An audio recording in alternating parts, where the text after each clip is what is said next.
Hello at magandang kamalayan sa inyong lahat. Ako po si Tato Malay, ang inyong guru o teacher dito po sa ating online Kamalayan Lifelong Learning Center. At dito po sa Kamalayan Lifelong Learning Center ay ito po ay isang eskwelahan. Actually, isang paaralan na kung saan ay pwede po kayo mag-enroll. Libre po. At this point in time, libre pa. Kasi nagpo-promote pa tayo. Marami ng estudyante pero still libre pa ito. Siguro in 2 months time, medyo may tuition fee na. Kasi pag lahat na ng eskwelahan nag-online na rin, makikipagkompetensya na rin ako sa kanila. At alam ko maniningil din sila, siyempre. Okay lang yan. Anyway, ito ay actually libre kong binibigay sa ating mga kamalay. Yan. Na merong gustong matutunan tungkol sa kamalayan dahil sa nangyayari ngayong panahon ngayon, sa oras na ito. At ito nga ay mga kung saan ay nagkakaroon ng agam-agam na pag-aalinlangan, mga uncertainties, at mga kinakabahan kung ano ang mangyayari. Alright, sabi nga natin, ito ay ang tinatawag na The Great Awakening. O kung iba naman, ang tinatawag dito ay the rebooting of our world or of the earth. Maraming mga pangalan silang pinibigay dito sa nangyayaring panahon ngayon. Pero sa totoo lang ay ito ay talagang isang pangyayari na inaasahan na namin noon pa sa Kamalayan. Kasi kami sa Kamalayan, we had been teaching about consciousness, and we had been telling people that there will come a time na kung saan ay mag-i-start na yung bagong panahon o bagong edad, o bagong, kasi pag sabang takbo ng panahon na year, o the new age, sabi nga nila, it's a new age, it's a new, tawag ito. Kaya, kung tawag yung new age sa Tagalog, hindi naman bagong edad. Anyway, so it's a new cycle, actually. We started counting last 2012 when it was predicted that it would be the end of the world according to the Mayan calendar. Pero actually, the Mayan calendar just stopped counting up to 2012. Doon lang inabot na kanilang imagination, yung pagbibilang. Pero they could have counted more. Pero they stopped on 2012 and, well, siguro naman meron din kinalaman sa mga cycles, kasi at that particular time, 2012, it was the complete cycle already of I don't know how many years, thousands of years. Tapos nun, it would start the signaling of a new age. Sabi nga, it is now the age of, the age of Pisces is still continuing, up to siguro 2030, 2035. And then 2035 or 2034, it will be the start of, eto na yun, it will be the start of the age of Aquarius. Alright, so let's say hi first to some people who are watching. Bernadette Perez is watching. M. Centeno. Yan. Mga suki na natin to. Itong isa, matagal lang nawawala. Si Shirley de Guzman, aking kaklase ito sa isang dating pinupuntahan namin tuwing Sunday. So ngayon, dito ka na mag-attend sa akin pag Sunday. Alright. So Bernadette Perez is also watching. Si Kelly. Kelly, nandiyan ka ba sa computer shop nyo? Bukas ba kayo? Alright. So, manood lang kayo at marami tayong pag-uusapan dito na importante. Importante in terms of talagang kailangan makuha nyo itong lesson ngayon dahil ito ay makakatulong sa inyo lalo na sa mga nakaka-experience ngayon ng depression. I had been receiving some text messages asking me to talk about depression. Actually, I cannot talk about depression because I am not a doctor. I don't want to give false hopes in terms of yung baka mamaya sabihin bakit ka nagbibigay ng advice sa doktor ka ba? Are you a professional? Hindi po ako yon. Kaya sinasabi ko, hindi ako talaga nang tutukoy in terms of yung magbibigay ng advice according to that particular kind of I would say, hindi naman illness. No? I mean, depression is, it is considered now an illness, but then it's a state of mind. Yan. But dito nga kasi sa Kamalayan, marami kami nag-uusapan dito, na kung saan, many of those who feel depressed, pag nakikinig sa amin, sabi, uy, okay ang tinuturo nyo I mean, okay ang sinasabi mo parang nakakabago na ng aking pakiramdam at nawawala yung aking nararamdaman sa kasalukuyan. No? So, yan. So, since may kinalaman kasi ito sa consciousness, no? So, well, itong ginagawa nga namin dito, na pagbibigay namin ng mga advice in terms of not exactly to address the illness or the... Kaya lang, meron mga nagkakaroon ng statements kami sasabi na tumatama dun sa kanilang gustong marinig. Yan. Alright. So, as I've said, I am not a doctor. I am not a professional in terms of yung mga nagbibigay ng talagang professional advice. No? Hi, Ramil. Bella, kumusta ka na? Alright. So, ang sinabi ko nga sa Facebook post ko kanina, na kung saan ay marami akong natutunan na mga bagay nung ako ay nag-aaral, nung ako ay lumalaki, nung ako ay tumatanda, nagkakaedad, yan, na mga bagay-bagay na kung saan ay akala ko maganda siya or nakakatulong sa buhay ko. I'm talking about my personal life. To only find out later on na it worked against me. Ang dami kong mga pinaniwalaan na kung saan ay hindi ko naman kuminsan talaga sinasadya, pero ang talagang nangyari sa buhay ko ay I became those things that I actually thought were good for me. And so, ito ngayon ang aking inisa-isa na kung saan ay doon ko nalaman na dapat ko palang i-release na mas maaga pa sana, no? Pero, well, hindi naman hulihan lahat. But many of those people who are experiencing uncertainties in this particular period of these pandemic times, no? Makinig kayo ngayon dahil ito ay malaking tulong sa inyo. Magaganda itong mga i-discuss ko sa inyo dahil may kinalaman ito sa mga nangyayari sa inyo ngayon. And many of us think that we are hopeless or we are not anymore able to go back or to get back to where we were before. Well, sa totoo lang medyo may hirapan na tayong balikan ang mga I would say mga kinagisnan natin or mga nakasanayan na natin o yung mga dati nating trabaho in the past. Marami na sa ating ginagawa dati, wala na ngayon. O mawawala na. Or kung hindi pa nawawala, definitely magbabago. Yan.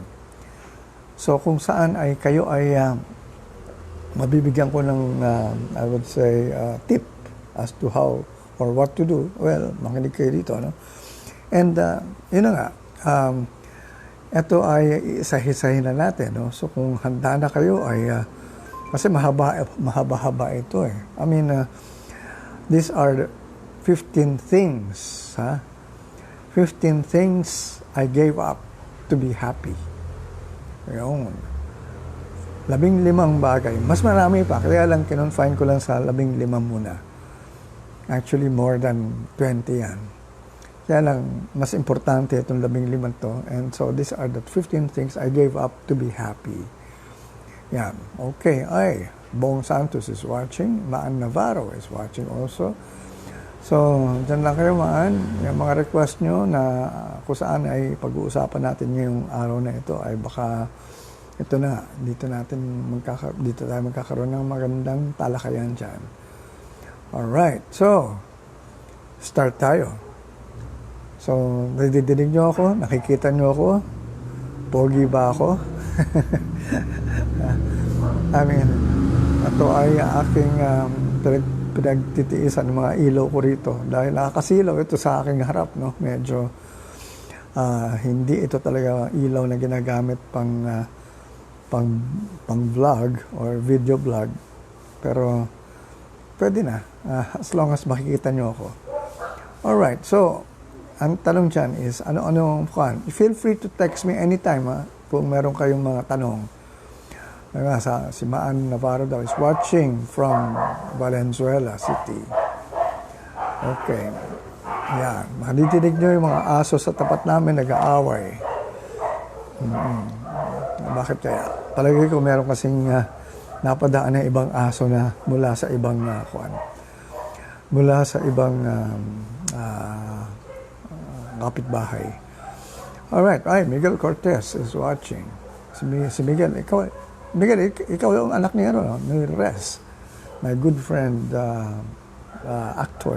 good actor, Res Cortez. Alright, so, umpisahan natin. Sinabi ko nga doon sa post ko that where I listed those 15 things that I gave up. Isa-isahin natin yan. As we go along, you can actually suggest whatever you want to say as well. Alright. Number one thing I gave up, which I thought was okay lang, pero yun pala, I had to give it up. Otherwise, it will not actually make me happy, was this thing, or my need to be right always. Ano yung my need to be right always? Kumbaga, ako yung palaging tama. Laging tama. O yung may tinatawag dyan yung mga taong palaging sa tingin nila ay tama sila. Yung parang they're the kind of person na tinatawag nating may ano yun I forgot the term. Yung feeling always right sila. May attitude problem yan Veronica Garcia is watching us. Hello, Joe Erfe, kamusta ka na? Okay. Sabi nga, ano ba tawag nga nila doon sa taong feeling tama siya palagi o feeling alright siya, feeling correct siya palagi. Na kung saan ay pag nakipagtalo ka sa kanya, talagang may inis ka dahil hindi siya talaga magpapatalo. And sa kanya, siya lang ang tama. Hindi naman righteous. Hindi naman yung may tawag doon. Feeling... I used to call somebody dati. That's another tatawag. Mamaya, kasama yan sa pag-uusapan natin. Labeling. I used to... it was a label that I actually called him. And then, yun na tawag ko doon. Yung feeling... Anyway, mamaya, makukuha ko yan. Maalala ko. So, yung palagi tama siya palagi. Kung ang tao ay sa tingin nyo, gano'n, huwag na ninyong pag-aksaya ng panahon. Kasi ganyan talaga ang ibang tao Sa tingin nila, hindi sila, wala silang mali sa buhay nila. Wala silang mali sa katawan nila. Wala silang nakikitang negative about them. Sa tingin nila, they're so perfect. Anyway, so gano'n lang mga ibang tao, no? Intindihan na lang ninyo sila na gano'n sila. Now, kung kayo ang gano'n, I'm sure you are not a very happy person. Ayan. Ito naman mga kapitbahay kong aso nakisabay pa sa aking talk. Kanina tahimik dito Ngayon. Ayun, feeling hindi sila kakamali. Feeling perfect. Pero may ibang term doon Yun, holier than thou. Feeling holier than thou attitude. They have that holier than thou attitude. Yeah. Excel the Kanko is also watching. Hello. Yeah, feeling holier than thou attitude. Yeah, I think that's the one.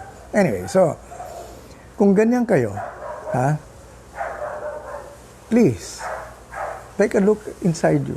Bakit nyo pinipilit yung sarili nyo na sa tingin nyo ay kailangan yung palaging idepensa, yan. Or to take defense always as to your side. Kasi ito yung talagang makikita mong ito ang nagdudulot ng karamihang pag-aaway sa mga pamilya. They cannot see eye to eye anymore because feeling sila palagi. Feeling correct or feeling right or I choose or whatever. Alright, so Noah Sindak Villa Delgado is saying, stay safe and be happy and healthy always. Alright, Louis Reyes is watching as well. Alright, many of my friends, not many of my friends, two of my friends, one of them is our neighbor. And another one, she used to attend my lectures or my Kamalayan sessions in Third Eye Wellness Center. And she went abroad, she got married, and she came back. And then this morning, I found out she moved on. Well, ganun talagang panahon. Sabi nga natin, everyone dies. So, what else is new? Kaya lang, ang babata nila. Like si Gladys, I'd like to condole with the family of Gladys Hernando. I forgot her married name. No? She just got married last year, I think. So, sa Canada. Anyway, so, yun. Anyway, Gladys Hernando used to be with Channel 7. She used to be a writer and an executive producer as well. So, Gladys, well, have a nice time there. We'll be seeing you from time to time. Kasi nga, you're just around. Alam niyo sa Kamalayan, when somebody dies, we don't believe that he or she is gone forever. As a matter of fact, to those who have a strong, I would say, sense of, spirituality in them, in terms of having that kind of power to talk to spirits, no? To talk to dead people, to the spirits of the dead. They can actually have a real discussion, as if the dead person is just right in front. And I'm sure Gladys is already having a conversation with this person because one of those members, doon sa group na nag-attend sa akin sa Third Eye, is a close friend of Gladys, no? I'm sure. O baka si Gladys pa ang dumalaw na doon at nagpakita na sa kanya. So it's not something to be afraid of because these are all, we are all energy nga. So, nagpunta lang siya sa another dimension. So, we just acknowledge the fact that she just moved on to another dimension. And so, but definitely, all dead people are still around us. Yan. Hi, Alison Mirales, Iha, is watching. Okay. So, yun na nga, yung holier than thou attitude. These are people na talagang may attitude problem yan. You can just sense that from the first day you met them, gano'n na sila. Never try to change them. Never try to change them. But if you know that you are the one, well, eto na yun. Sasabihin ko sa'yo, you might want to change something in you. That, yun na nga. Kasi you will not be happy. Ang tanong ko sa'yo, kung masaya ka, okay lang. Pero kung hindi ka masaya, eto na yun. Maybe you have to now look inside you. Why are you thinking that way? Why do you need to always be correct? Were you actually when you were a child, palagi ka ba nasasabihan na diyan ka lang, huwag ka muna makialam dito, huwag ka makisali, Huwag kang magbigay ng mga opinion mo dahil bata ka lang. And so, mga ganyan. O kaya palagi kang pinoprove na mali ka. You were always trying, you were always proven wrong palagi by your other relatives who were older. So, ang nangyari sa iyo is, yun na nga, tumanda ka, na kung saan ay palagi mo ngayon pinapairal na tama ka ngayon. Na ikaw ngayon ang palaging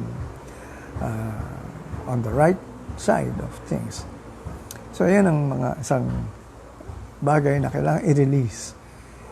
Kailangan intindihin. Mahirap ito tanggalin, ha? Kung masyadong na sa buhay mo ito, sa kamalayan mo.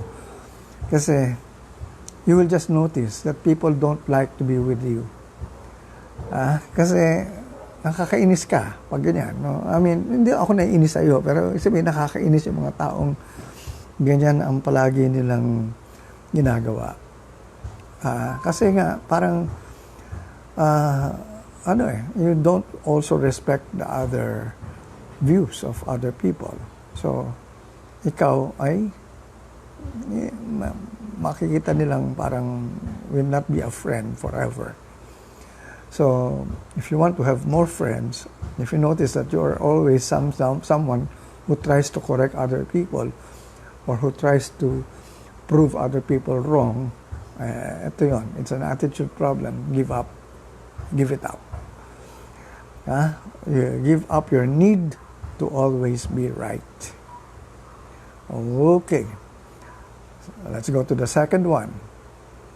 Halos pareho rin ito Halos dikit ito. Pero isa naman, give up your need for control. I know of people na ganyan. Marami akong mga naging boss o nakasama sa trabaho na talagang very controlling ang behavior nila.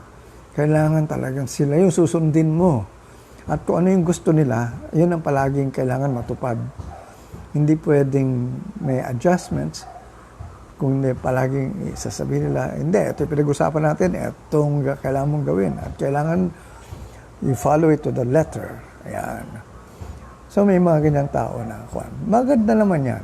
Kung nasa army ka, kung nasa military ka, or kung nasa, sa gobyerno, siguro.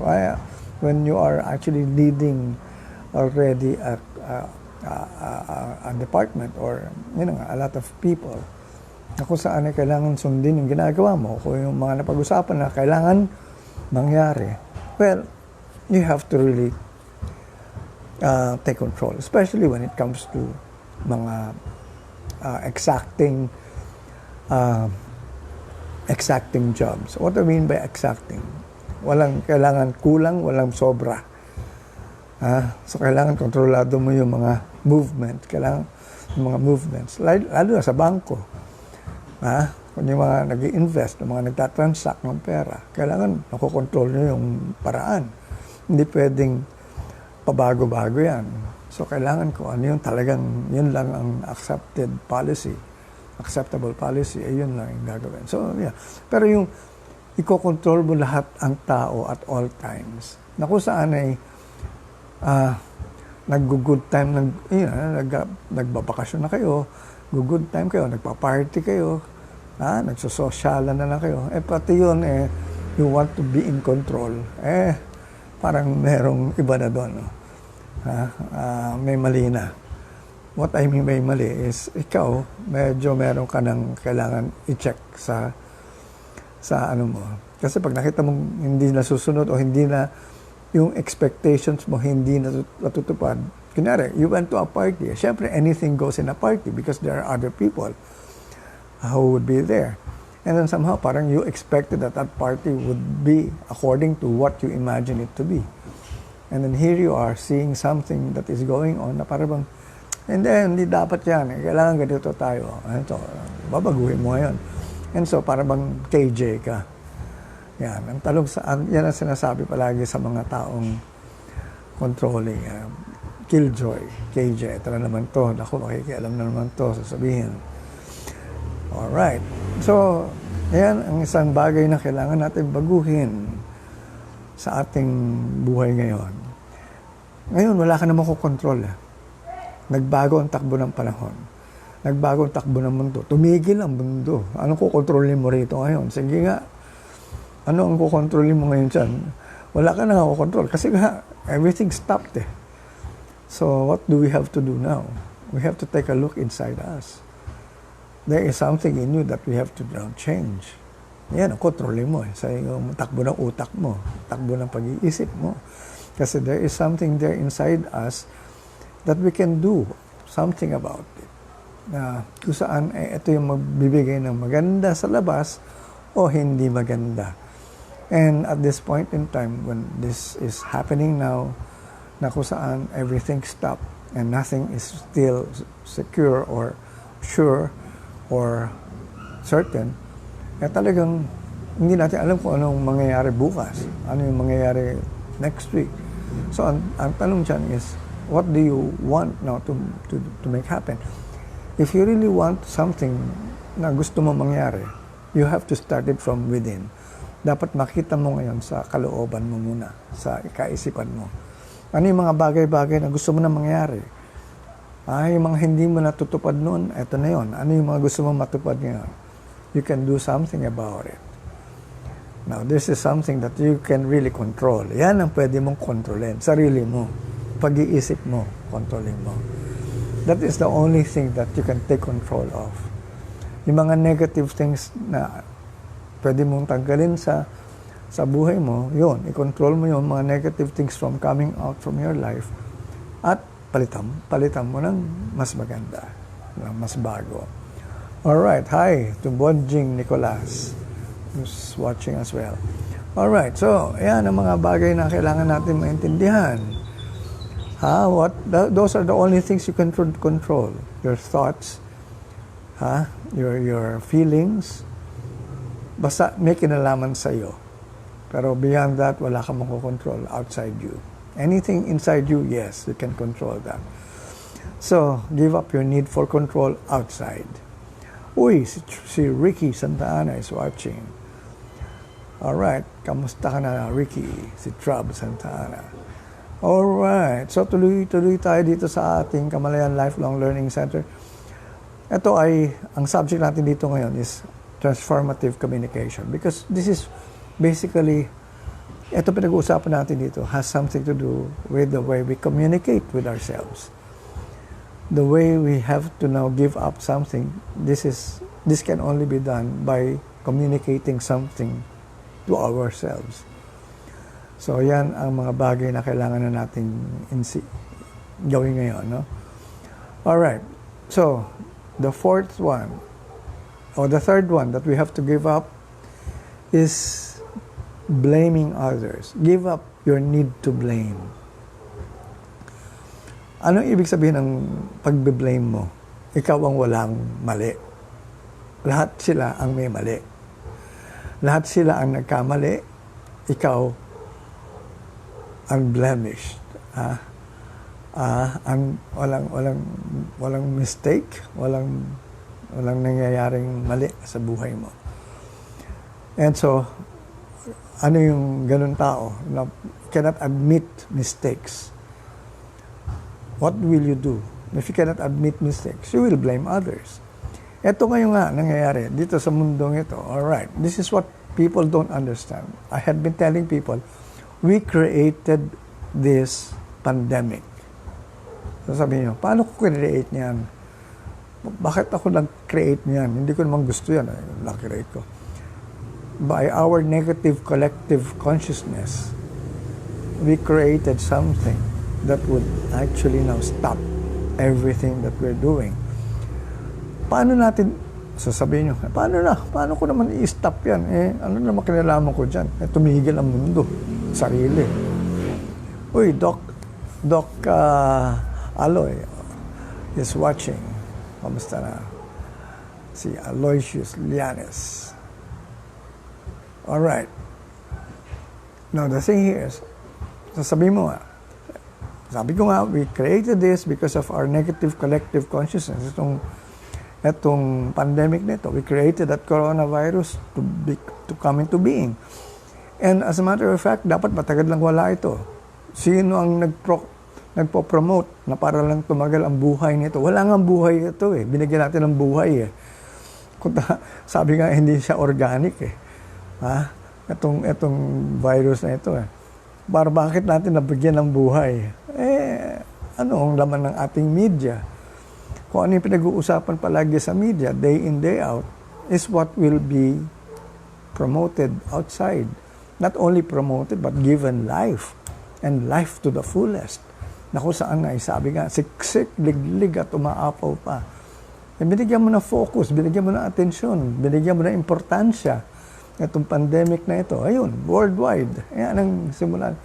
Kami sa Kamalayan, if there is something negative, we try to not talk about it. We acknowledge it. We don't deny that it's there. But we don't dwell on it. We actually try to look for solutions, not focus on the problem. Ito, nakafocus tayo sa problem eh. Talagang dinidikdik natin. Ito problema, mamamatay ka rito. Ito yan. Yun na nga, mamamatay. Pero ito nga nakakataka eh. I don't know. Ayan, si Doc Aloy. Wala tayong vaccine, wala pa tayong medicine. Makikita natin sa reports, sa mga updates, ang cases, ganito karami. Ang mga namatay, ganito karami. Ang mga nakarecover, marami rin. O, paano nakarecover yung mga naapektuhan?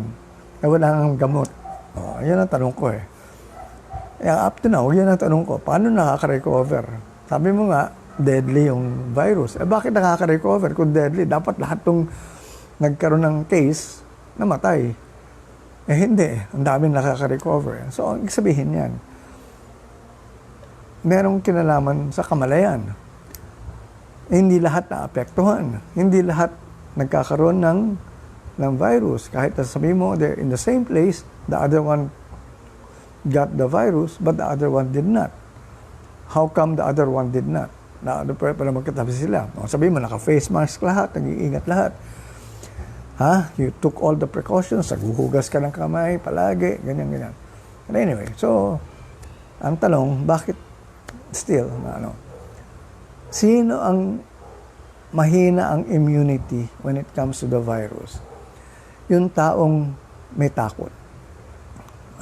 Fear. Yung taong, kasi nga, ano man makukuha mo kanunod sa TV, matatakot ka lang eh. And so, if you're fearful, you're a candidate for the virus. Kaya kailangan malakas sa loob mo dyan. Hindi mo papansin yan. Sabi mo, hindi ako magkakaroon yan sa kalooban mo. Sabi mo na, I will not get this kind of a sickness. You have to be confident.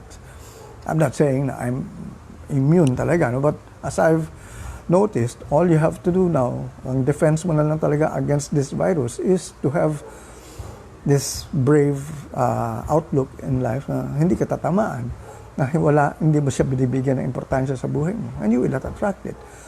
Kasi the more you focus on something,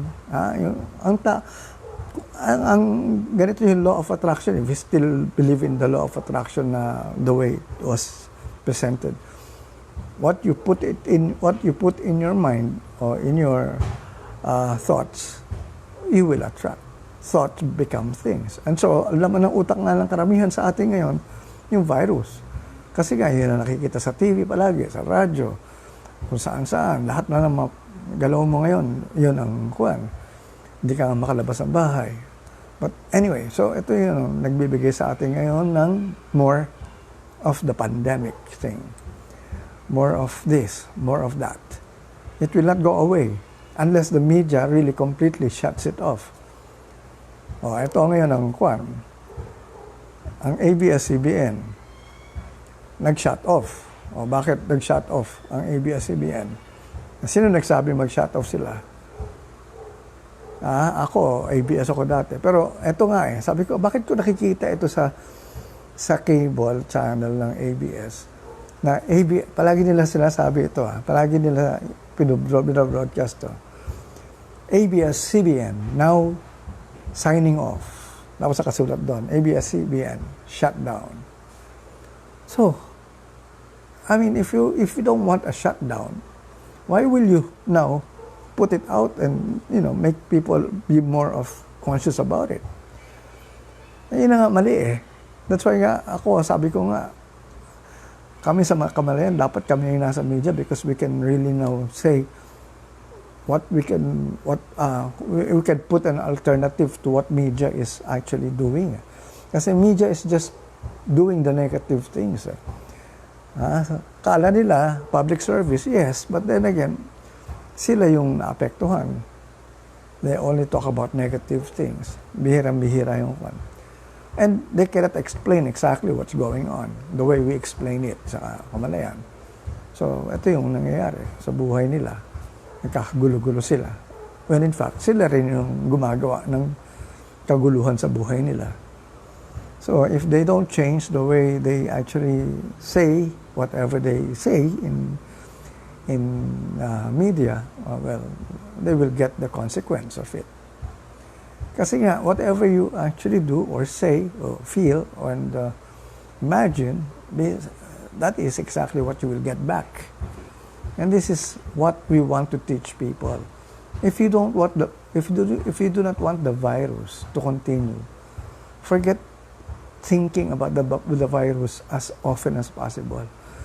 Kasi the moment palagi nandiyan dyan sa kamalayan mo yan, palagi mo iniisip yan, palagi na lang nadidinig mo, you're a candidate for attracting the virus into your system.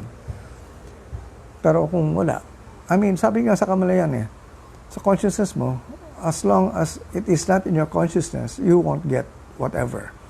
Kaya sabi nga nung iba, ito yung sinasabi ko, mga gustong yumaman, nasa consciousness mo ba yan na yumaman?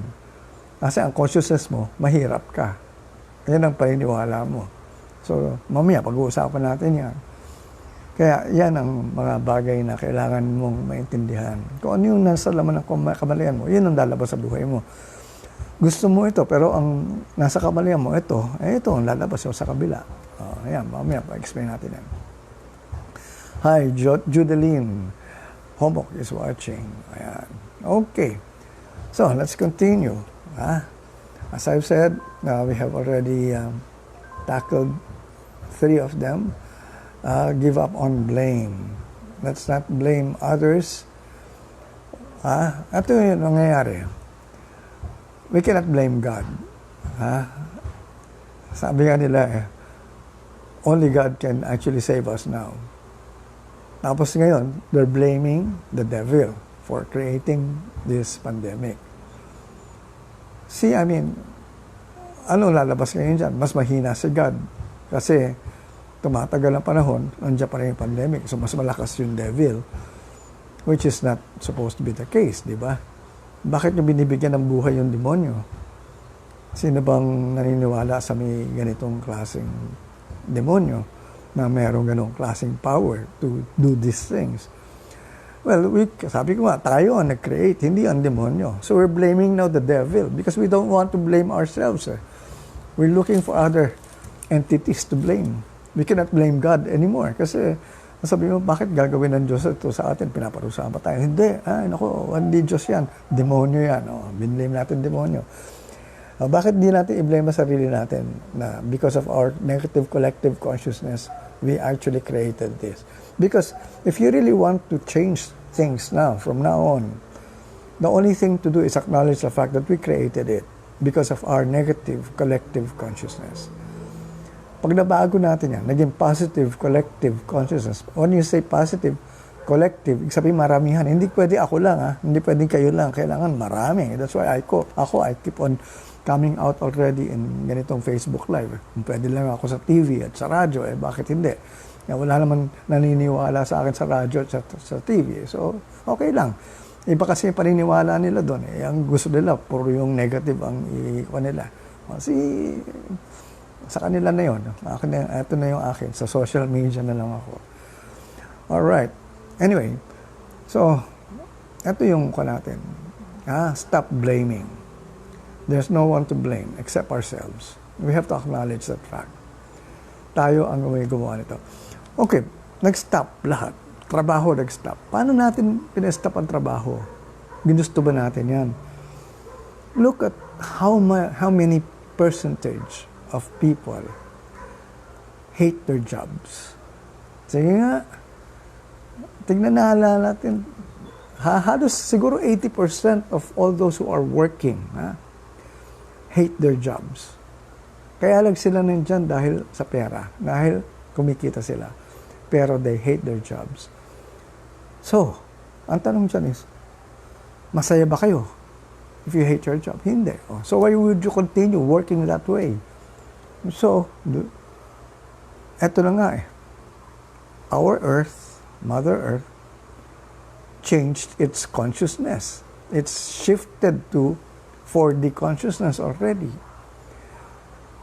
4D consciousness from 3D consciousness. 4D na siya ngayon. Magpa 5D yan. Pag nag 5D yan, tapos na tayo. Kasi all we have to do now is adjust to that shift. Kailangan makasabay tayo doon sa shift na yon. Hindi pwedeng hindi ka sasabay doon sa shift na yon. Kasi kaya, may iwanan ka na. Ito ngayon Itong nangyaring nag-stop lahat. Nag-shift This is the shift already to the 4th dimension. Ito na yung sasabi nga namin. We thought this was going to happen 10 to 20 years from now. We were predicted this. I wrote that in my book. This thing will eventually stop. Everything will collapse. All establishments will totally collapse. Yan ang pinidik namin in terms of what was going on. Kasi negative na Puro reklamo, pollution, traffic, sobrang grabe ang nangyayari sa ating mundo. And so, where would we go from there? Yun. Kumbaga parang sa computer, pinuno mo na lahat ng data, lahat ng ang phone mo, or ang laptop mo, or ang computer mo. Eto na ngayon. Nag-over, tawag doon, basta, nag-max na siya. And so, kailangan mo na magtanggal ng mag-eliminate ng mga data, or mga apps, or mga nakalagay doon mga programs, and mag-reboot ka in terms of so this is what is now happening. Nag-reboot tayo because pinuno na natin ang ating collective consciousness niya with all this this dirt, mga negative things. And so tumigil tayo ngayon. So ngayon kailangan natin umpisahan ng tama. That's why I'm discussing these things with you, because these are the things that I want you now to be aware of. The 15 things that we have to let go now. Again, okay, need to always be right, need for control, and then now give up on blame. And the 4th one is our self-defeating self-talk. Ay nako, talagang wala na. Paano na tayo rito ngayon? Yan ang mga defeating self-talk yan. Bakit hindi mo sabihin, okay, meron dyan mangyayari maganda. Makikita natin yan. So, yung opposite yun. Sabihin mo, masyado ka namang, Pollyanna. Hindi. Pero again, mas maganda ba yung, naku, talagang wala na tayong pag-asa. That is telling yourself na you're hopeless. Whereas, nakikita ko, meron tayong makikita magandang mangyayari dito. And so, which one would you choose now? The positive one or the negative self-talk? And this has been going on in terms of how we would do it to ourselves for the longest time already. Ay nako, only in the Philippines. That's how we look at our country. Nako, Pinas. Nako, Pilipino kasi. Pinoy yan. Kaya. So, that's how we look at ourselves. That's how we talk to ourselves. We look at it as if we look at ourselves as in so much ang tawag na yung napakababang lugar na sa kalalagyan. And so, this is not anymore healthy. Ito ngayon yung talagang kailangan natin maintindihan. how do we talk to ourselves? Because the way we talk to ourselves is the way what will come out in our life. If I tell myself I am not good enough, well, anything that I do will not be good enough. Yun yung talaga sigurado mangyayari.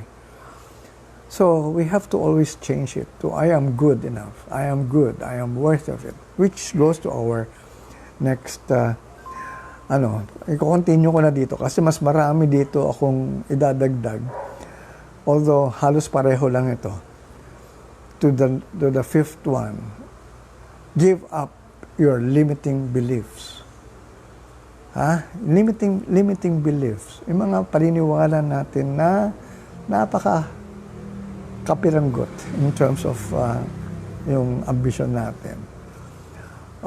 Kaya nga, ano ba mga limiting beliefs natin? I can actually cite mga 30 of this. Philippines. Ano sinasabi natin sa sarili natin? Ano yung mga paniniwala natin? Number 1, I am not good enough. That's what we say to ourselves. I am not good enough. That's a belief. If you are not good enough, talagang you're not good enough. Kahit nasabihin mong magaling ka, intelihente ka, galing ka sa isang exclusive school kung saan ay graduate ka pa ng valedictorian, let's say. Pero if you feel you're not good enough, you're not good enough. Pero kung saan ka lang nanggaling at tingin mo sa sarili mo ay magaling ka, ay magaling ka. So nasa kanyang paniniwala lang yan eh. So ano paniniwalaan mo? Di yung mas tama, yung mas positive. Sabihin mo, nanaginip naman si Tato eh. Ano naman niya sasabihin na hindi naman totoo yun na I am good enough. O doon ka mag-umpisa na maghanap ka muna ng mga bagay sa sarili mo na masasabi mong maganda o magaling ka. At doon mo makikita kung gaano ka naman kagaling. Kasi nakafocus tayo sa mga hindi tama o hindi magagandang bagay sa sarili natin. Kaya ang nakikita lang natin yung mga hindi maganda. Kaya ang paniniwala natin, hindi tayo magaling. Pero if you really would look at our talents, kumbaga yung mga kalooban natin, kung saan ay marami tayong mga hindi pa inilalabas na mga talents, mga hidden talents, ika nga. Baka mismo magulat din. No? So, isa yan sa mga beliefs natin. I am not good enough. Another belief which is brought about by religion is I am a sinner. All right. Well, I cannot blame people to believe in that because we were taught in religion that we are all sinners. Ayun na nga, kapapanganak mo pa lang, you are born already with original sin if you are a Catholic. No? Imagine, no? Kapapanganak mo pa lang, you are already with sin, original sin. Di ba? Para bang, wow. Ano kinalaman ko naman dun? Sabihin mo, alright. So, Nellen Herrera is watching. Alright. Okay, why is it wrong to believe that you are a sinner? Well, ganito yan. If you are a sinner, let's say, tanggap mo yan. Ano ang paniniwala mo if you're a sinner? You committed a sin. You committed something wrong, right? Correct? What else?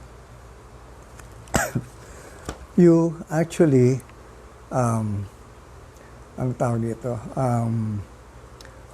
did, something na akala mo ay mali. Kaya sinasabi mo, yes, I committed a sin.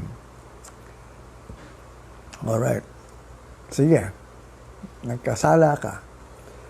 No problem with that. So, anong kasunod yan? Nagkasala ka. Ang isipin mo ngayon, I am guilty of that sin. Siyempre, kasi nga, in-acknowledge mo na you sinned. Alright. Nagkasala ka, you're guilty nga. Oh, so, ang susunod nun, ano? Siyempre, if you're guilty, inamin mo. May consequence. Kailangan parusahan ka. Di ba?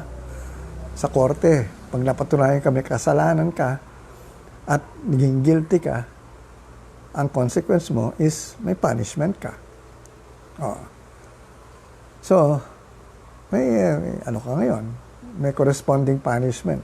Dahil sa paniniwala mong you're a sinner. Hindi ba? Makakatulong ba sa iyo yan na pag gano'n ang kaisipan mo? And most of the time, we think of us as sinners. When in fact, what is really the word sin? Ano ba talaga yung word na sin? Where did it come from? It came from an archery term. It's an archery term that if you actually aim, yung bow and arrow mo, if you aim it on the target, yung target is yung nasa gitna, and you miss the mark, you miss the target, that is a sin. S-I-N. Yun lang ang ibig sabihin ng sin. Alright? Ano ang ibig sabihin nun? You missed the mark. So, if you miss the mark, all you have to do is aim again para matamaan mo na. Di ba? Ano kasimple. Anong ginagawa natin? That if we are sinners, naku, Diyos ko, sorry God, sorry for my sins, I deserve all the punishment. Alright, who gives you the punishment? Who punishes you? Do you think God punishes you? Of course not. God loves us very much. He doesn't punish us. Who actually punishes us? Ourselves. Because we acknowledge the fact that we created something na hindi tama. Eto na ngayon. We will attract. Because inisip mo na sige. Tapos, eto ngayon, meron nang nangyari sa yung punishment. Diyos ko, bakit ako malas? Bakit ako pinarurusahan ng ganito palagi? Sino ba nag-iisip? Sino ba may gusto? Hindi ba ikaw? Tapos sisisihin mo ngayon ang Diyos uli. Pinarurusahan ako ng Diyos. When in fact, ikaw ang nagbibigay sa sarili mo ng problema. Ganyan. Kaya nga yung I am a sinner really is something that we have to correct.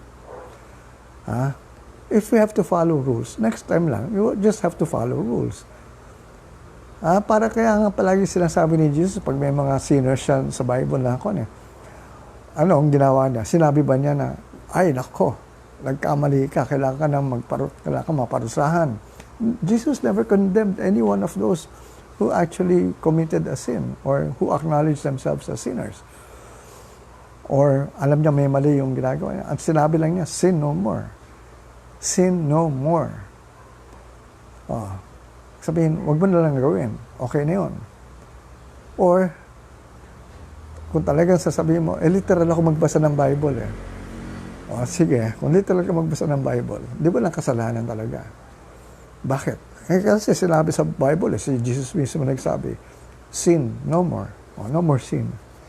Yun yung pilosopo But anyway, I'm just making it light in terms of because many of the things that we took seriously in terms of what we believed in are not anymore working for us in a positive way. And it has brought more havoc to us than something na mas maganda sana. So, we have to really now change all these things. Next one. Ano ang paniniwala ng Pilipino? Lalo na ngayon sa panahon na ito. Naku, paano na tayo ngayon? Life is a struggle. Life is a constant struggle. Walang katapusan na pahirap. Sino nagbigay ng pahirap? Gobyerno. Sino nagbigay ng pahirap sa atin? Yung boss ko. O yung mga tao sa kapaligiran ko. Yan, sinisi mo lahat ang iba. When in fact, it is because of what you are thinking only that actually make you feel that way. That would make you feel that way. Kaya pag sinabi, life is a struggle, Sa iyo, is a struggle. Sa iba, hindi. Sa amin, life is a breeze. Life is so wonderful. We never thought of life as a struggle for us because it never was. It is only according to what you believe in. Oo, may konting kuminsan paghihirap na sasabihin mo, kailangan kong gawin ito, pagtitiisan ko muna ito. Pero hindi ito struggle na kung saan para bang araw-araw na lang magapang ka. Yan ay isang paniniwala na binigay natin, na binibigyan natin sa sarili natin, na pinaniniwalaan natin. Kaya tayo nagkakaganito Kasi nasa sa paniniwala lang yan But pag sinabi mo, life is so wonderful, life is so nice, life is so beautiful. Kahit sabihin mo, nandito ka lang sa bahay, di ba? Ako, enjoy lang ako dito sa bahay. Kasi, noon pa naman, work from home na ako I hated going out then. Kasi alam ko, traffic, ganyan. So, I practically adjusted everything according to how I can do my work, according to where I am. So, wala akong struggle. Enjoy ako. Alright. So, hi Mike Gatay. Kamusta ka na? Alright, let's go now to the next one. Belief, Marami ito, This is something like more than 30. And I want to really emphasize this individually because these are the things that are making us so unhappy in this lifetime, especially now in these pandemic times. Ito, there's no justice in this country. Ay, nako, noon pa yan. Time pa na kung sinong presidente yan. Ay, nako, dito, mga mayayaman lang ang nakakakuha ng hustisya. Ang mga hirap, hindi. There is no justice. Alright, totoo ba yan? Again, as I've said, kung paniniwala mo yan, totoo. Nasa sa paniniwala mo yan. Kung ano paniniwala mo, yan naman talaga totoo Pero sa iba, hindi totoo yan. So, life is fair, yes. Pero not there's no injustice. Nakikita nyo sa TV, yung mga reklamo, kaya yan nasa televised, kaya yan nasa dyaryo. Dahil hindi yan ang palagi nangyayari. Ang mga nakikita nyo mga injustices sa dyaryo at saka sa TV, kaya yan na-feature dahil bihira yan talaga nangyayari. Kaya lang na-feature yan dahil ano bang pinapalabas sa TV at saka pinapakita sa dyaryo. Hindi ka naman ifo-front page kung magandang ginagawa mo kung ordinaryo ginagawa mo Gumawa ka ng isang bagay na hindi ka nais-nais o hindi pangkaraniwan, doon ka madyadyaryo. Kaya etong sinasabi nating mga injustices, hindi ito normal. Hindi ito palagi. Kaya ito nasa TV, kaya ito nabibigyan ng pansin, kaya ito nasa dyaryo. Kasi kung normal yan, wala nang papansin dyan. Ano na lang yan, sabi ng radyo o ng TV, wala, let's not news anymore. We want other kinds of news. Hindi na bumibenta sa amin yan. Pero pag nilalagay pa rin nila sa TV yan, sa radyo, that means, hindi pangkaraniwan nangyayari yan. So that is exactly how it is like. You have to understand exactly the nature of the job inside a broadcasting or a print media, a print medium. Kasi they only focus on the negative na kung saan hindi ito parang karaniwan, hindi ito yung the usual. Kaya yan ang nasa headline, yan ang mga ano yung nasa headline, mga hindi pangkaraniwan yan. Ano yung nasa front page, hindi pangkaraniwan.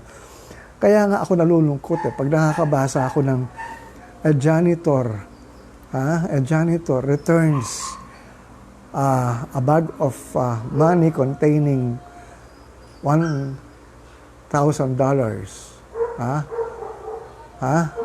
Yung ganun, honesty yun. That's honesty, na for front page. Ang ibig sabihin nun, ang mga tao hindi na honest. Yun ang fact. Pag yung honesty ang na for front page, ibig sabihin nun, bihira sa tao ngayon. honest. So, dyan tayo dapat maging alarmed. Why is it that being honest is not anymore the usual? Dapat yun ang usual. Yun yung palagi. Yun yung natural. Yun ang normal. Pero pag nalagay yan sa front page, that means, nag-return. Ibig sabihin, lahat pala hindi nag-return except for this one. Kaya siya nalagay sa jar. Na-rewardan pa. Nabigyan pa ng reward. So, see, this is not anymore, kaya nga, baligtad ang nangyayari.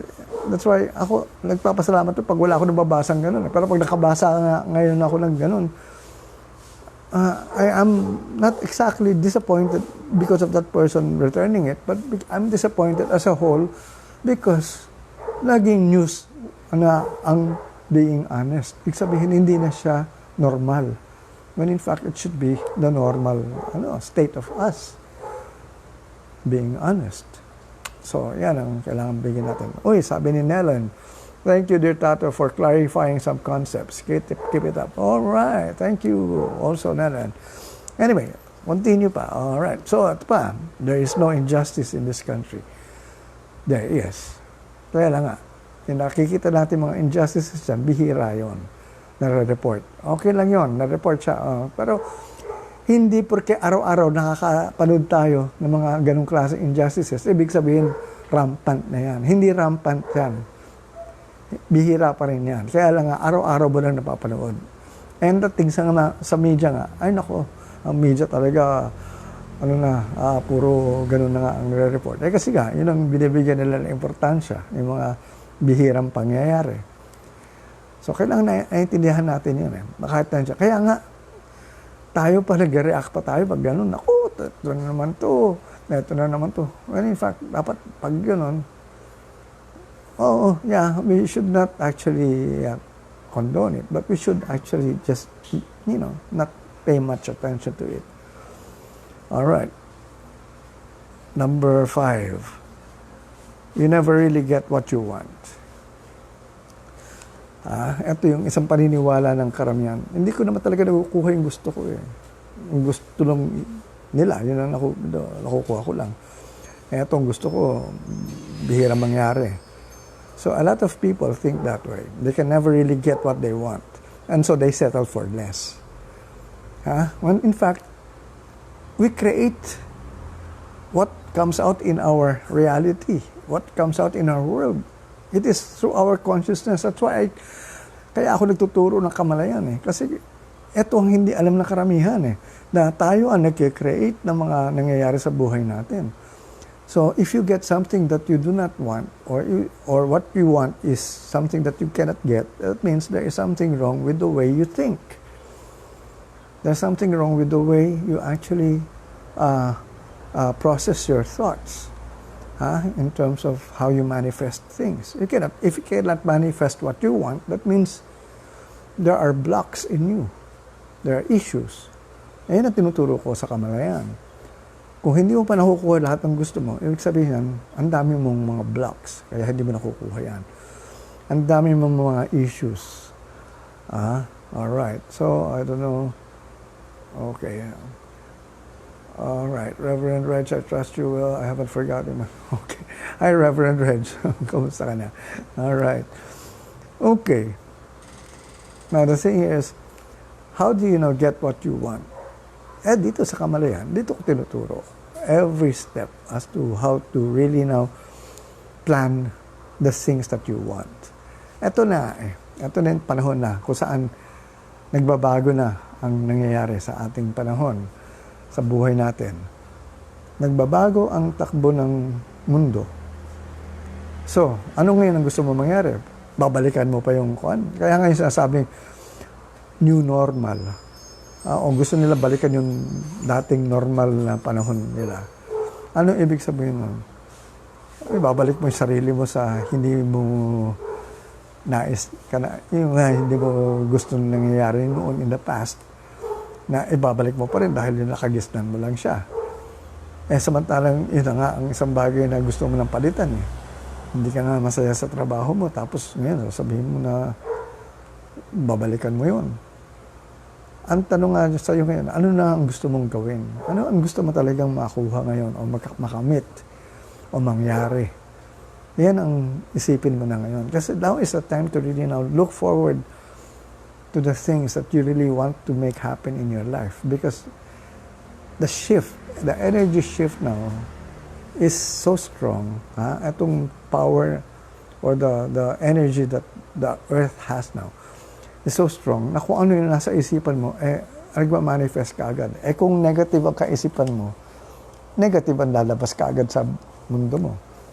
So, dito na nga natin sinasabi na kung ano na yung gusto mo talagang tunay na mga bagay na mangyari o makamit, eto na yung kailangan mo isa-isahin. O yung mga bagay na magpapasaya. That's the word. Kasi why would you do something na hindi ka masaya? Kasi malaki pera dyan eh. Kaya nga. You will earn a lot of money. A lot of people earn a lot of money. But since they're not happy, you can see the kind of life they have. They destroy their health. They destroy their relationships with their own families. Kasi nga, they're not happy, so they do something else to look for that happiness. Dapat doon sa trabaho mo pa lang, sa ginagawa mo, masaya ka na. Para kontento ka na. Hindi ka na naghahanap ng happiness mo kung saan-saan pa. Anong gagawin ng iba? Bago umuwi, mag-good time.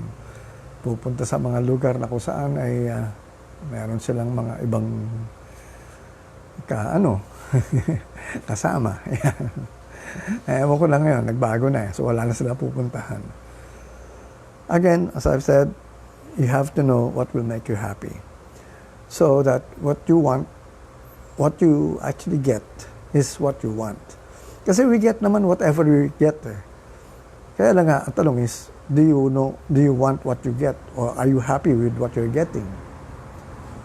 Kasi marami sa atin, we get many things, but many of those things that we get, we're not happy with or contented with. And so, wala rin.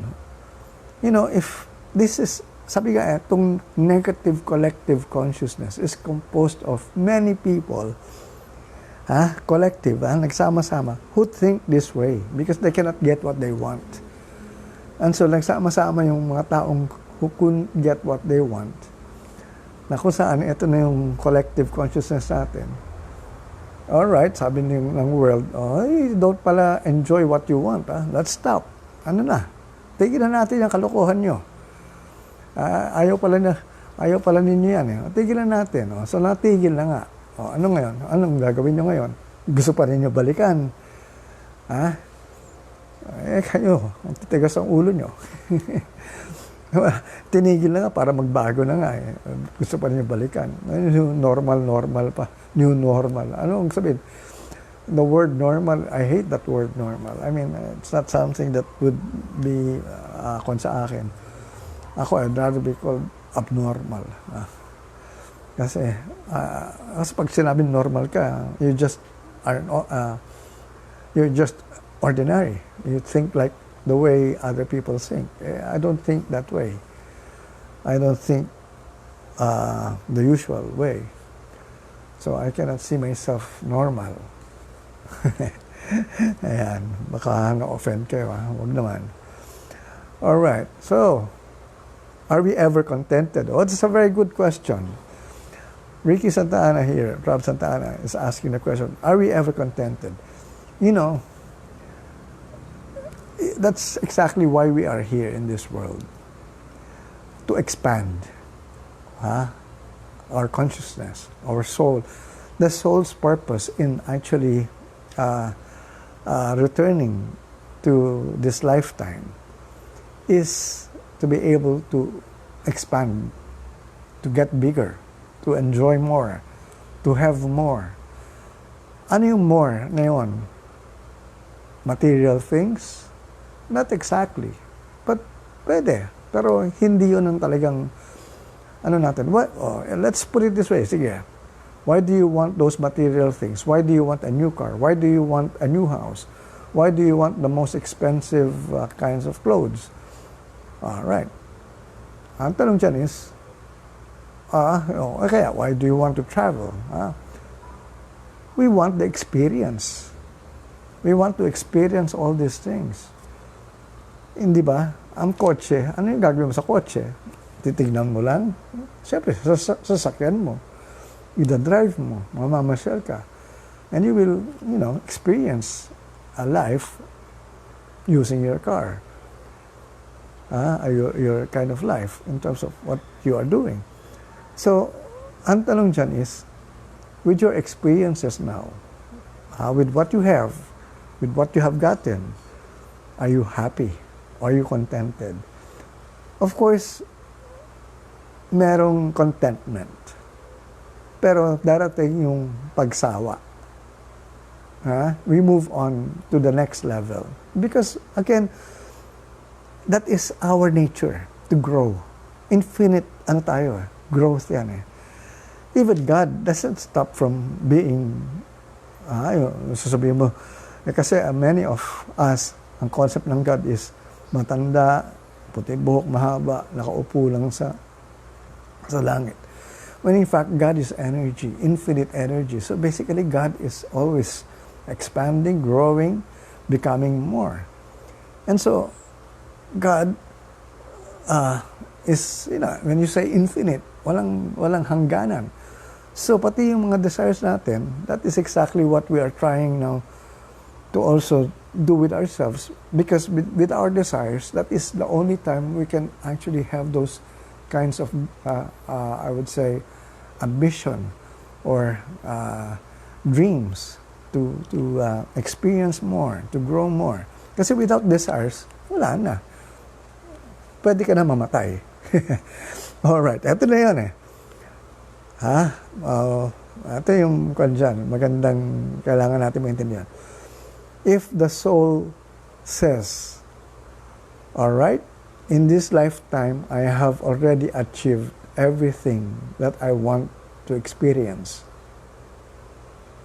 the soul will leave the body. And that's the time you die. Kaya nga, many of those who die, I know they have already attained what they wanted or reached their goals. Kasi you will not die unless your soul actually says so. Kahit lang mag-commit ka ng suicide, pag sinabi ng soul na, no, not yet. We're still here to grow, to experience more. You will not die. Pero pag sinabi na ng soul, it's time. Well, yun nga. Ikaw rin mismo magsasabi. If you're not anymore happy with what is going on in your life. That's why nga, ito yun, as an example. Many of those who retire, I have a lot of friends who have retired from the government service, doing only one thing, work in the government. And then finally, they found themselves not having a job anymore. They found themselves in the house, not doing anything. And so, ito yung mga taong parang all their life, they just thought of their job as their buhay nila, their life. And nung nawala yon, there was no more thing to go for or no more dreams to go for. Kasi wala na yung trabaho. And so, dyan sila maraming nagkakasakit. And eventually they die. Because they don't see anything happening anymore for themselves. That's why a lot of people, to those who have more ambitions, and look at Enrile na lang. Si Enrile na lang, among all the senators right now. Sabihin mo si Enrile at his age, he's still strong and he's still a senator now. Because he still feels he has something else to do. Ano yan? Ang tawag doon. Ano yung tinatake niya? I forgot that term. I forgot that medicine. Anyway, so as long as you're contented, you will continue living your life to the fullest. And hindi mawawalan yan ng mga new desires. Magkakaroon yan ng mga bago. Kasi nga, hindi naman sa gahaman ka or hindi ka naman sa swapan ka na gusto mo nang makuha lahat. But remember, nag-elevate ang mga dreams natin. Hindi pwede yung dreams mo 20 years ago, yung pa rin ang dream mo ngayon. You have to set your goals higher and higher. And so, as to how you are able to do them, yun na nga. As long as you're happy, continue doing them. And that's the only way you are really experiencing heaven on earth here in this world. You are supposed to experience many things here. Nasabihin mo, ano ba naman dito? Walang kalatoy-latoy yung buhay ko. Ano ba ginagawa mo sa buhay mo? Bakit walang kalatoy-latoy? Sa internet lang, ang dami pong pwedeng gawin. Ang dami mong pwedeng panoorin or basahin, whatever. Or yun na gawin. Kung tulad ko, eto, ginagawa ko ngayon. Who would stop me from doing this? So, ang tanong dyan is, are we ever contented? No. We should never be contented because basically, we have our, talagang this kind of growth that we are looking forward to. Hindi tayo swapang, hindi tayo greedy na kung saan ay gusto natin makamit o makuha lahat. O magpayaman na maraming pera. Eto nga maraming iba. Ang dami nilang pera Nung nakuha nila maraming pera, hindi nila magastos. Takot sila gastusin. Kasi sabi nila, naku, dami kong pera, sayang yan kung gagastusin ko. O, ano gagawin mo sa pera mo? And that money is just a symbol or a barter for whatever you want to buy or to experience. O, hindi ba? Ang tanong nga dyan is, what will you do with your money? Kaya ako, I never wanted to teach people to get more money. I wanted you to go for your actual dreams. Most feel so much guilt for wanting more. Ito nga Ricky, you don't actually want more for yourself in terms of acquiring yung magpayaman o yung kwan. Ang tanong dyan is, why are you trying to have more? Because you are wanting to experience more. It's more for the experience, not acquiring them. Kasi iba yung nag-ipon ka na, ang dami mong kotse. Aanuhin mo 10 kotse? Aanuhin mo ang 100 sapatos? Aanuhin mo ang isang, if you have 20 houses worldwide, na hindi mo nga matirahan ng isa o dalawa dyan. Yung iba nga bumibili ng mga kung ano-ano mga properties abroad, hindi nga nila nakikita. Ang nakikinabang din, mga caretakers. So basically, why are you wanting something? It is because you want to be happy with it. Yun lang naman yun If it makes you happy, go for it. Pero if you're just doing it because, parang gusto kong patunayan na lamang ako sa kanila. Or there is this fear. If you do it out of fear naman, naku, baka maubusan ako, mawalan ako, kaya kailangan makuha ko lahat ito. Corruption naman yan. Maraming corrupt. Tinanggap nila lahat kasi saan pa sila makakita ng ganong klaseng opportunity na magkaroon ng ganong klaseng karaming pera. That's exactly a way of being corrupt Dahil nga, akala nila mawawalan sila, mauubusan. But in fact, nandyan lang yan. So, continue to dream more, have more. You cannot say you have already done everything in your life. You cannot say you have experienced everything in your life. Ang dami pa natin gustong gawin. Sabi ko nga, itong ginagawa ko ngayon, ang dami kong ginawa na in the past. Ano pa bang pwede kong gawin? Doon nga ako actually nagka-problema A lot of the things I've done in the past, ayoko na ulitin. Kasi I discovered, hindi ko naman talaga pala gusto. Like, nag-artista ako. Okay naman mag-artista Kaya lang, I wasn't happy when I was actually acting. And I was with superstars. I was in movies. Nahihiya ako kasi mahina ako mag-memorize. So, hindi ko na na-enjoy. Kasi, para bang ako yung reason kung bakit take 2, take 3, take 4. Yan. So, kung hindi ko ma-improve yung sarili ko, bakit pa ako magpapakita sa kanila? Wag na lang. And I even actually tried to convince mga producers not to get me anymore. Pero still, they would still get me and pit me against ito mga superstars. Kaya ako nga minsan tumatanggi, bakit ako na naman? Huwag na. See, I mean, this is something na opposite naman, no? Pero kung gusto mo talaga ginagawa mo, you have to have the discipline to master it. Ha? To really go for it. Yung talaga, kunyari, musical instrument yan, talagang pag-aralan mo. Kompleto, hindi yung widow lang. Mag-aaral ka ng notes, pag-aralan mo pa yung ibang paraan na kung saan ay makaka-enhance ng pagtugtog mo. Ayan. So marami tayong gustong gawin. Ang tanong dyan is, do you know very well who you are to know exactly what you want? Ayan. Kasi many of us do not know who we are. And so, hindi natin alam kung what will make us happy. Tulad to si Ayman Idris. Napakagandang babae. Napaka-intelihente. She has everything. And she actually live her life. And she knows what she wants. And so, one time she attended my session sa Love and Light Energy Cafe noon.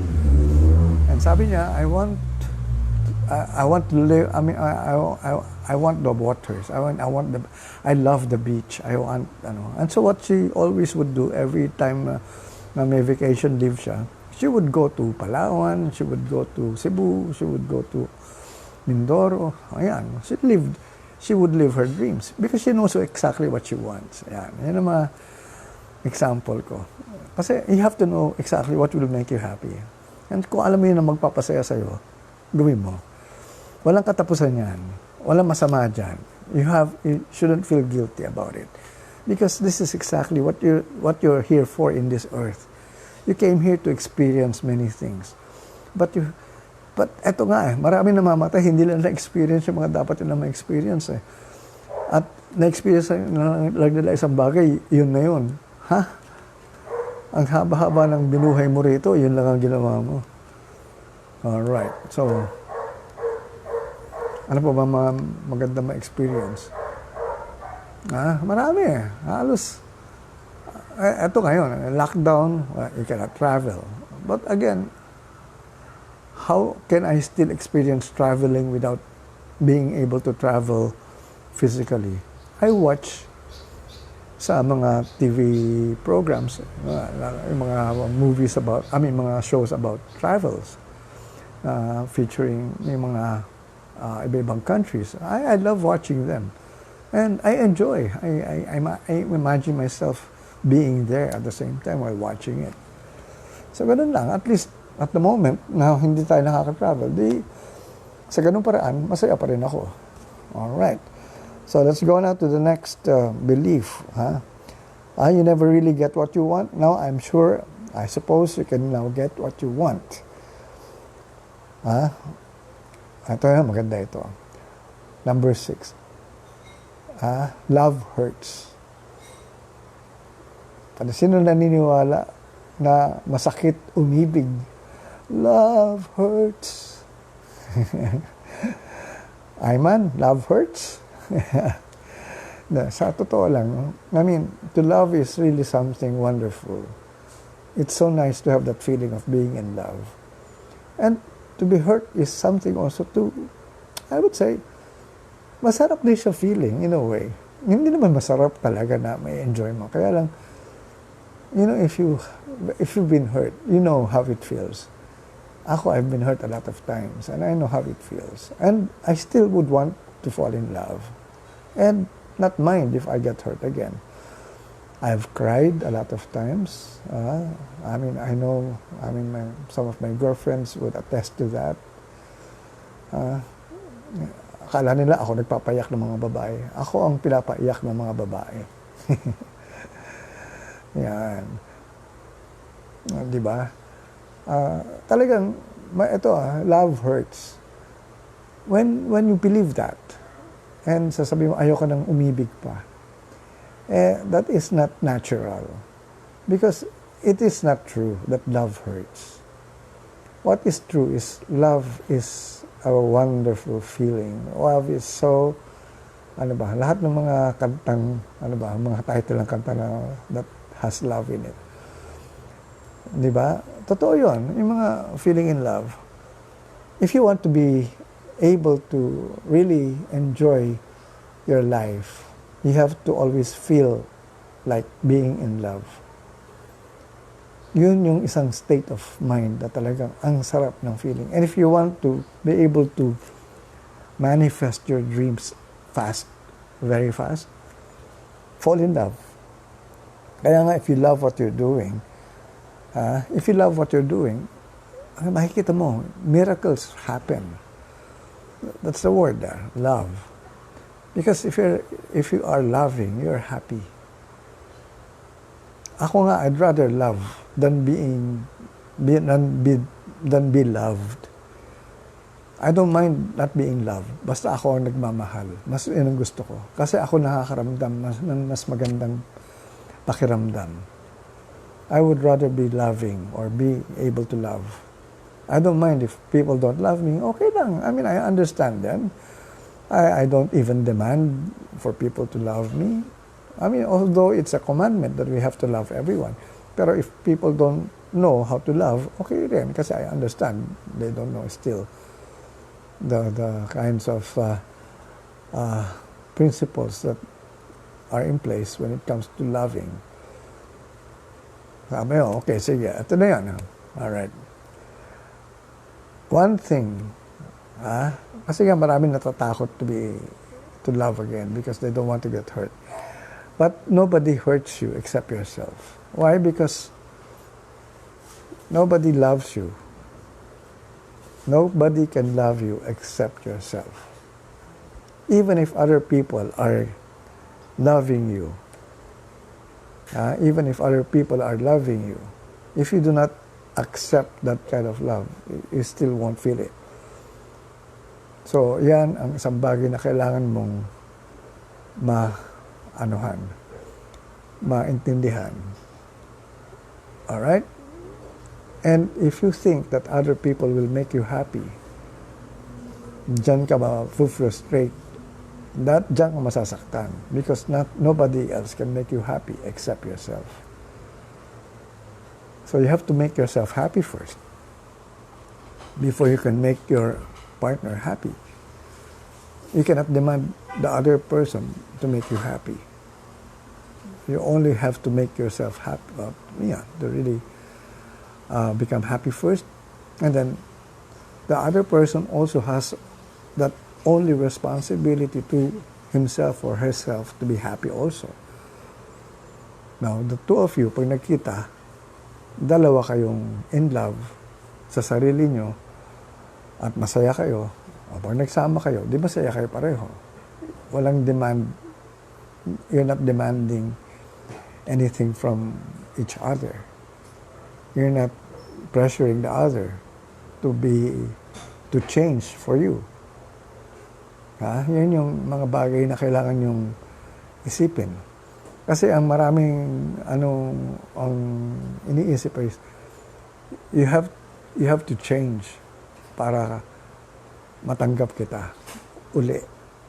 Kailangan magbago ka. When in fact, you cannot change another person. That's a real essence of life. You cannot change anybody else except yourself. So, sabi nga ni M. Santero, you have to love yourself first. That's true. Alright, naku, over na tayo. 1.5 hours na tayo dito. So, we will continue this. Siguro, tignan natin kung bukas o sa Tuesday, tutuloy natin to. So, with that, I'd like to say thank you to all those who have watched us for today. M. Centeno, Ayman Idris, Romel Reyes, Ricky Santa Ana, Ricky Davao, Lito Malay, pinsan ko. Si Nelen Herrera, si Mike Garay, Judeline Homok, si Doc